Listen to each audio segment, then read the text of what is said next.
Midangop sa Brigada Action Center kang Attorney Jorel Patinio si Rondio Garingo usa ka messenger sa usa ka kompanya. Sigun ni Garingo nga samtang siya nagmaneho sa motorsiklo, nakasaghid siya og babae nga may resulta sa pagkaangol nini samtang nagsubay sa dan sa barangay Pardo. Gibutyag sab ni Garingo nga gidali niya pagdala sa hospital ang biktima nga si Rosalyn Imbrado. Samtang anaa sila si Garingo ug ang biktima suod sa CCMC. Mipatimaw ang bana sa biktima sa pagkataod-taod dunay misunod nga personahe sa CCTO. Matud pa gikuha ang iyang driver license apan wala hinuon siya giisyuhan og citation ticket tungod kay gusto og patas ug adunay katin-awan si Garingo tuyong midangop sa brigada ug nagkikita ni Attorney Patinio. Subay sa hitabo giubanan sa Brigada Action Center team si Garingo ngadto sa Traffic Enforcement Unit. Purpose na ako sa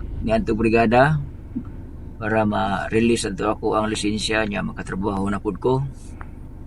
Ug sa katong ang giingon ni ma'am nga sa aron makabayad sad ko sa gikuha ni ma'am.